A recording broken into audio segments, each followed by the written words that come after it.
네, 주님, 어김없이 오늘도 은혜로 하루를 시작하게 하심을 감사드립니다. 주님은 우리를 살펴보시고 우리를 아십니다. 우리의 앉고 일어섬을 아시고 우리의 생각을 아십니다. 우리의 모든 행위를 알고 계십니다. 우리가 우리의 지식으로 오늘 하루를 살아가지 않게 하여 주시옵소서. 우리의 모든 것을 아시는 주님께 모든 것을 맡기며 살아갈 수 있도록 인도하여 주시옵소서. 이 시간 어제의 나를 자복하며 회개의 기도를 드립니다. 우리의 마음을 돌아봅니다. 우리의 마음의 중심에 내가 있는지 돌아봅니다. 우리의 마음에 재물이 가득하지 않는지 돌아봅니다. 우리의 마음의 중심에 내가 아니라 예수 그리스도가 거하실 수 있도록 인도하여 주시옵소서. 우리의 마음이 세상 것으로 가득 차 근심이 가득한 것이 아니라 우리의 마음이 그리스도로 말미암는 천국을 경험할 수 있도록 하여 주시옵소서. 예수님의 이름으로 기도하오며 하늘에 계신 아버지, 오늘 제가 주님의 임재 안에서 살고 주님을 더욱더 기쁘시게 하기를 기도합니다. 주 예수님, 오늘 제가 저의 십자가를 지고 주님을 따르기를 기도합니다. 성령님, 오늘 성령님이 저를 충만하게 채워주시고 성령의 열매, 사랑과 희락과 화평과 오래 참음과 자비와 양성과 충성과 온유와 절제가 제 삶 속에서 익어갈 수 있도록 해 주시기를 기도합니다. 아멘. 말씀을 나누겠습니다. 오늘 우리에게 주신 하나님의 말씀은 누가복음 24장 36절에서 43절까지의 말씀입니다. 저와 여러분이 한 절씩 교독하겠습니다. 이 말을 할 때 예수께서 친히 그들 가운데 서서 이르시되 너희에게 평강이 있을지어다 하시니 그들이 놀라고 무서워하여 그 보는 것을 영으로 생각하는지라. 예수께서 이르시되 어찌하여 두려워하며 어찌하여 마음에 의심이 일어나느냐. 내 손과 발을 보고 나인 줄 알라. 또 나를 만져보라. 영은 살과 뼈가 없으되 너희 보는 바와 같이 나는 있느니라. 이 말씀을 하시고 손과 발을 보이시나 그들이 너무 기쁨으로 아직도 믿지 못하고 놀랍게 여길 때 이르시되 여기 무슨 먹을 것이 있느냐 하시니 이에 구운 생선 한 토막을 드리니 받으사 그 앞에서 잡수시더라. 아멘. 엠마오로 가던 두 사람에게 예수님이 나타나셔서 성경을 풀어주셨습니다. 예수님을 초청하여 함께 식사하는 자리에서 예수님은 기도하시고 떡을 떼어주시자 그들이 눈이 열려서 예수님인 것을 깨닫게 됩니다.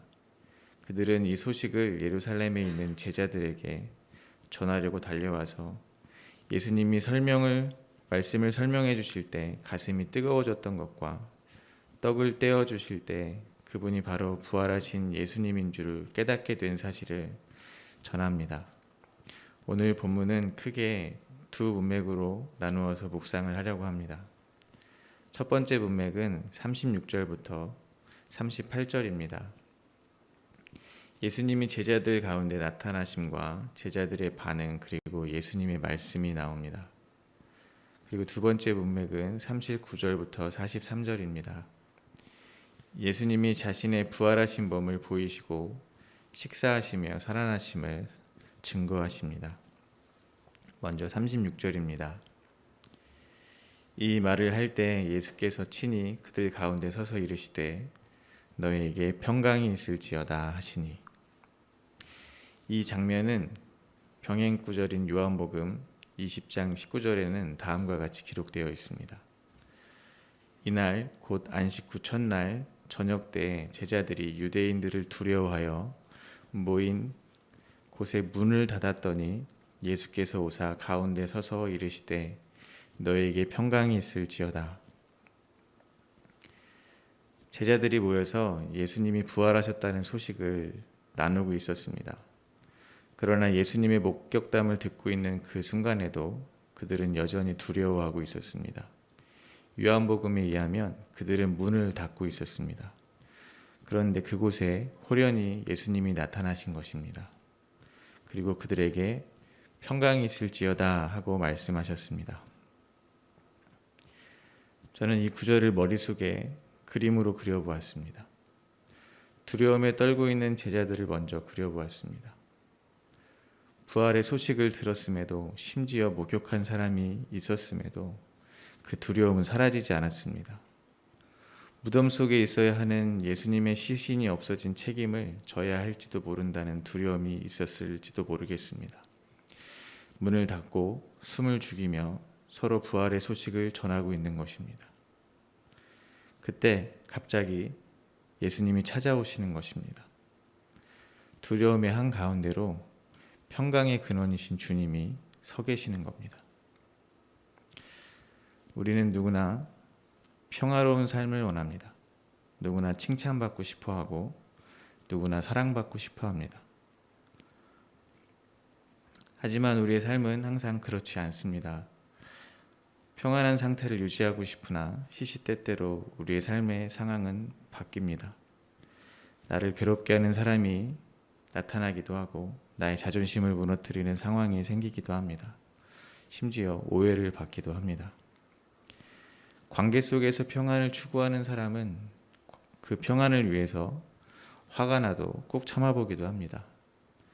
경제적인 여유가 평안을 가져다 줄 거라고 생각하는 사람들은 경제적 여유를 위해서 노력하기도 합니다. 인정을 받아 평안을 누리고 싶은 사람들은 인정을 받기 위해서 열심히 일을 하기도 합니다. 그렇지만 이러한 것들이 주는 평안은 오래가지 않습니다. 금세 불안이 다시 얼굴을 듭니다. 이런 것들은 우리의 불안의 근본적인 원인을 해결해 주지 못하기 때문입니다. 우리의 불안은 사실 알 수 없는 미래에 대한 생각에서 비롯되는 것입니다. 저는 35살에 결혼을 했습니다. 35살이 되기 전에는 결혼을 못할까 봐 매우 불안해했습니다. 저와 친한 동생이 있었는데 그 친구도 결혼을 못할까 봐 매우 불안해했습니다. 그런데 모두 주님의 긍휼하심으로 결혼을 하게 되었습니다. 한 번은 둘 다 결혼을 한 이후에 이런 대화를 한 적이 있습니다. 그때의 주제가 불안감이었습니다. 둘 다 모든 것을 갖추고 결혼하지 못했기 때문에 여전히 헤쳐나가야 할 일이 많이 있었습니다. 잠을 잘 집을 구해야 됐고 먹을 것도 해결해야 됐습니다. 저희 둘 다 교회는 아주 열심히 다녔고 예수님을 쫓아보겠다고 굉장히 열심히 살았습니다. 결혼만 하면 안정이 될 줄 알았는데 더 큰 불안이 덮쳐오는 것이었습니다. 그 친구와 제가 불안에 대해 이야기하면서 내린 결론은 이것이었습니다. 만약에 우리가 35살에 결혼할 것을 미리 알았다면 그 전의 삶이 그렇게 불안했을까 였습니다. 미래가 확실하면 우리는 불안해하지 않을 거란 얘기입니다. 당연히 불안해할 필요가 없습니다.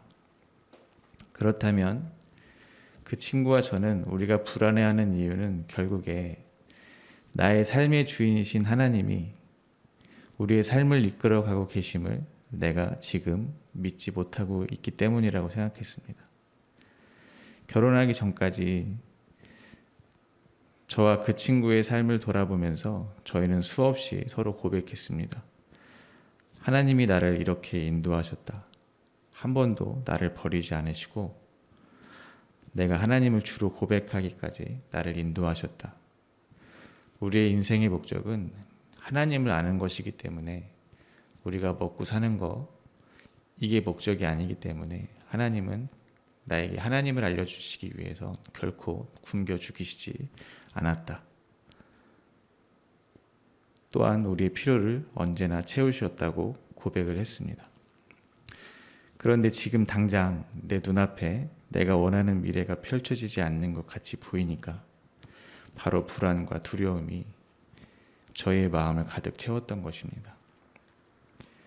과거 내 삶 속에 하나님은 인정했지만 미래에 역사하실 하나님은 인정하지 않은 것입니다. 믿지 못하고 있던 것입니다. 제자들도 마찬가지였을 것입니다. 그들이 그렸을 예수님을 따르는 삶의 미래는 지금과 같은 상황은 아니었을 것입니다. 멋지게 예수님이 나라를 정복하시고 다스리시고 예수님의 옆에서 함께 승리를 만끽하는 멋진 미래를 그렸을 것입니다. 그런데 현실은 자신이 바라던 미래와는 거리가 멀었습니다. 당연히 불안해할 수밖에 없습니다. 미래에 대한 불안 속에는 또 다른 이유가 숨어 있었는데 그것은 저의 자존심에 관한 것이었습니다. 남들에게, 특히 저희 가족들에게 보란 듯이 하나님만 붙들고 살아도 잘 살 수 있다를 보여주고 싶었습니다. 그래서 힘들어도 절대 부모님에게 말씀드리지 않고 어려운 일이 있어도 다 혼자 이겨내고 있었습니다. 그런데 자꾸 제가 아프고 가난해지고 내세울 것이 없어지는 것입니다. 한 번은 제가 탈북민 아이들하고 함께 있었을 때였습니다. 제가 30대 초반이었는데 저는 당시 직업이 영성수련원의 사역자였습니다. 당시 아이들에게는 봉사를 오시는 분들이 저 말고도 많이 있었는데 그분들의 직업은 의사, 교사 등 전문직이 많았습니다. 그래서 탈북민 학생들은 나만의 교회를 다니는 분들은 모두 다 그렇게 전문직을 갖고 있고 좋은 차를 타고 하는 줄 알았습니다. 그런데 저를 보니까 좀 궁금해졌다고 합니다. 그래서 제게 이렇게 물었습니다. 선생님은 뭐 하는 사람입니까? 이렇게 물었습니다. 그때 저는 잠깐이지만 꽤 깊게 생각을 했습니다. 나는 뭐 하는 사람일까? 나는 누구일까? 저의 대답은 이것이었습니다. 선생님은 예수 믿는 사람이야. 그런데 굉장히 부끄러웠습니다. 어느덧 저는 저를 내세울 것이 예수님을 믿는다는 것이 유일한 사람이 되어 있었습니다. 그것은 제가 정말 추구하던 것이었고 바라던 것이었습니다. 근데 실제로 그 순간이 되니까 실상은 부끄러웠습니다. 내가 아무것도 아닌 것 같았습니다. 제자들의 두려움도 비슷했을 것이라고 생각이 됩니다. 수많은 기적과 능력을 행하시는 예수님을 따르며 자신들도 뭔가 된 사람처럼 느꼈을 것입니다. 모든 것을 다 버리고 따랐기에 자신의 전부였던 예수님이 보여줬던 모습들은 자신의 자부심이 되었을 것입니다. 모든 것을 버린 것이 후회스러울 때마다 주님의 모습을 보면서 마음을 다잡았을 것입니다. 불안이 밀려올 때마다 주님이 승리하실 것을 바라면서 견뎠을 것입니다. 사람들이 환호하며 주님을 따를 때는 모든 것을 버리고 주님을 따른 것에 큰 자부심과 확신을 갖기에도 충분했을 것입니다. 그런데 자신의 모든 것인 예수님이 돌아가셨습니다. 자신은 아무것도 아닌 사람이 되어버린 것입니다. 당연히 그들은 불안과 두려움이 그들을 사로잡았을 것입니다. 그 두려움 속으로 예수님이 부활하신 몸으로 서시는 겁니다. 죽음을 이기신 분이, 십자가에서 다 이루신 분이, 우리에게 영광의 미래를 보장해 주시는 그분이 서시는 겁니다. 저와 친구가 얘기했던 그 불안의 그 자리에 예수님이 서시는 겁니다. 제가 그 탈북민 아이들 앞에서 부끄러워하는 그 자리 앞에 예수님이 서시는 겁니다. 그리고 권능으로 저와 여러분에게 선포하시는 겁니다. 너에게 평강이 있을지어다. 이보다 더 확실한 약속이 있을까요? 거짓이 있을 수 없는 분, 악할 수 없는 분, 완전하신 분, 그분이 성취하신 평강을 우리에게 값없이 주시는 겁니다. 아니, 평강이신, 평강 자체이신 분이 우리 안에 사시는 겁니다. 우린 더 이상 환경에 의해서가 아니라 내 안에 계시는 예수님으로 인해 평강을 누리게 되는 것입니다. 내가 사망의 음침한 골짜기를 지날지라도 평강이 있는 것입니다. 내가 지금 죽음의 문턱에 있을지라도 평강이 있는 것입니다. 내가 아무것도 아닌 사람이 되어 있어도 평강이 있는 것입니다. 왜냐하면 평강이신 그분이 그렇게 말씀하셨기 때문입니다. 지금 내가 너희와 함께 있다. 그러면 그게 평강인 것이다. 이렇게 이제는 세상이 그 어떤 것도 우리를 주님이 주시는 평강으로부터 끊어낼 수 없습니다. 이것이 진리입니다. 다른 말에 속으시면 안 됩니다.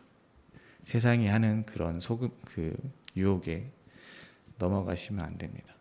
우리에겐 평강이 있습니다. 37절과 38절입니다. 그들이 놀라고 무서워서 그 보는 것을 영으로 생각하는지라. 예수께서 이르시되 어찌하여 두려워하며 어찌하며 마음에 의심이 일어나느냐. 제자들은 부활하신 주님을 보고도 믿지 못했습니다. 그들은 유령이 나타난 것으로 생각했습니다. 여전히 두려움과 의심으로 가득한 제자들에게 예수님은 자신의 손과 발을 보여주십니다. 39절과 41절입니다. 내 손과 발을 보고 나인 줄을 알라. 또 나를 만져보라. 영은 살과 뼈가 없으되 너희 보는 바와 같이 나는 있느니라. 이 말씀을 하시고 손과 발을 보이시나 그들이 너무 기쁨으로 아직도 믿지 못하고 놀랍게 여길 때 이르시되 여기 무슨 먹을 것이 있느냐 하시니. 제자들은 먼저 시각적으로 예수님을 확인했습니다. 자신들 가운데 오신 예수님을 본 것입니다. 그리고 청각적으로도 확인했습니다. 예수님의 말씀을 듣고 있습니다. 그래도 믿지 못했습니다. 이번에는 예수님이 직접 십자가 처형의 흔적을 만져보게 하십니다. 촉각을 통해서 확인시켜 주시는 겁니다. 예수님이 보여주시는 손과 발을 보며 제자들은 어떤 생각이 났을까요? 이 순간에 우리도 역시 예수님의 손과 발을 만져보시기를 바랍니다. 평강을 주시는 주님이 우리에게 만지게 하시는 것은 바로 십자가의 흔적입니다. 저는 이 구절을 묵상하면서 이러한 감정을 느꼈습니다. 예수님이 주시는 평강이 결국 자기의 십자가를 지는 삶으로 제자들을 이끌 것을 알고 계시는 주님이 자신의 손과 발을 만지며 믿지도 못하면서 신기해는 하는데 기뻐는 하면서 그렇게 있는 제자들을 바라보고 계시는 주님이 느꼈을 측은함 같은 겁니다. 모든 것을 잃고 아버지 품에 안긴 돌아온 탕자를 바라보는 아버지의 눈빛과 같았습니다. 지금 이 순간에도 우리를 바라보는 주님의 마음을 느낄 수가 있습니다. 날마다 주님을 눈으로 보기 위해 또 손으로 느끼기 위해 갈급해하는 성도들을 그러한 마음으로 그러한 눈빛으로 바라보고 계실 것 같습니다. 아기를 키우는 부모님은 어린아이가 어릴수록 아이가 됩니다. 같이 옹알이도 하고 같이 뒹굴며 아이가 알아들을 수 있도록 아이의 언어로 이야기합니다. 때로는 아이의 말을 듣기 위해 아이의 표정 하나, 행동 하나, 울음소리까지도 구별해냅니다. 저희 집에도 6살짜리 아이가 있지만 밖에서 들어보면 어른 둘의 아이 하나가 아니라 6살짜리 3명이 있는 거랑 비슷합니다. 아이처럼 얘기하고 아이처럼 놀고 아이랑 똑같이 장난감 가지고 하루 종일 놉니다. 이처럼 주님은 믿음이 연약한 우리들을 위해서 우리가 알아들을 수 있도록 천천히 이야기하십니다. 기다려주십니다. 우리의 신음소리에 귀를 기울이십니다. 눈에 보이는 기적을 바라면 기적을 주시기도 합니다. 기도 응답도 들어주십니다. 끊임없이 그리고 포기하지 않으시고 우리를 바라보시고 지켜주십니다. 사랑해 주십니다. 그 이유는 우리가 주님을 알아보고 주님이 살아계심을 알고 주님이 나의 주님인 줄을 알기를 바라시기 때문입니다. 하지만 줄곧 말씀을 통해서 예수님의 부활을 설명하셨던 예수님이 이번에는 제자들의 마음을 열어서 바로 성경을 깨닫게 하지 않으시고 친히 육체로 부활하신 모습을 만지게 하시며 부활한 육체를 증명하고 계신 이유가 무엇일까요? 예수님이 육체를 입고 부활하신 것이 우리에게 너무나 큰 의미가 있기 때문입니다. 바울은 고린도전서 15장 20절에서 이렇게 선포하고 있습니다. 그러나 이제 그리스도께서 죽은 자 가운데서 다시 살아나사 잠자는 자들의 첫 열매가 되셨도다. 만약 그리스도가 살아나지 못하셨으면 지금 이 복음의 소식, 하나님 나라에 대한 소망이 모두 헛것이 됩니다. 우리의 믿음도 헛되고 여전히 죄 가운데 있는 것이 됩니다. 성경에는 예수님보다 먼저 죽었다가 살아난 사람도 있습니다. 죽은 나사로는 예수님이 말씀하시자 죽었다가 다시 살아났습니다. 그도 육체로 다시 살아났습니다. 하지만 예수님의 육체는 죽은 나사로가 다시 살아났을 때의 육체와 다릅니다. 죽은 나사로가 다시 죽었다가 살아났지만 시간이 흐르면 반드시 다시 죽습니다. 하지만 예수님의 육체는 영원히 사는 육체입니다. 분명히 하나님의 은혜로 그리스도 안에 있는 모든 사람들은 장차 영광스러운 몸으로 부활할 것입니다. 우리가 죽으면 우리의 육체는 땅에 속한 것이기 때문에 썩어 없어지지만 썩지 아니할 하늘에 속한 신령한 몸으로 다시 살아나게 될 것입니다. 이게 가능한 이유는 그리스도께서 먼저 죽은 자 가운데서 육체로 살아나셨기 때문입니다. 42절과 43절에서 생선을 드시는 예수님은 확실하게 자신이 육체로 부활하셨음을 보여주셨습니다. 42절과 43절입니다. 이에 구운 생선 한 토막을 드리니 받으사 그 앞에서 잡수시더라. 예수님은 제자들과 음식을 드실 때면 예수님이 떡을 떼시고 축사를 하시고 나누어 주셨습니다. 그런데 이제 예수님이 제자들에게 음식을 달라고 하십니다. 저는 이 모습에서 이러한 메시지가 들리는 것 같습니다. 이제 네 차례다. 이제 너희들의 차례다. 예수님이 보여주신 것처럼 떡을 나누어 주시는 삶, 이 땅의 것만을 구하는 이들에게 생명의 떡으로 오신 주님을, 그 하늘의 양식을 나눠주는 삶을 살라고 하시는 것 같습니다. 진짜 양식이 뭔지 깨달아서 예수님이 원하는 그 양식을 내놓을 수 있는 그런 삶을 살라고 하는 것 같았습니다. 말씀을 맺겠습니다. 예수님 부활하셨습니다. 예수님 살아계십니다. 오늘 우리가 손으로 하는 모든 일과 발로 가는 모든 길에 십자가의 흔적이 나타나기를 소망합니다. 우리의 이웃들이 우리를 보고 예수님이 살아계심을 고백하기를 소망합니다. 예수님이 살아계시기 때문에 우리가 그 길을 가는 것을 망설이지 않게 되기를 소망합니다. 예수님이 부활하신 사실이 오늘 우리의 삶을 변화시키게 되기를 소망합니다. 우리 일상에서 이미 하나님의 나라는 시작되었습니다. 눈에 보이지 않지만 분명히 지금 이곳에 우리가 거하는 모든 곳에서 시작되었습니다. 오늘 우리 하루가 우리 가운데 임한 하나님 나라를 살며 부활의 소망으로 가득하신 하루가 되시기를 기도하겠습니다.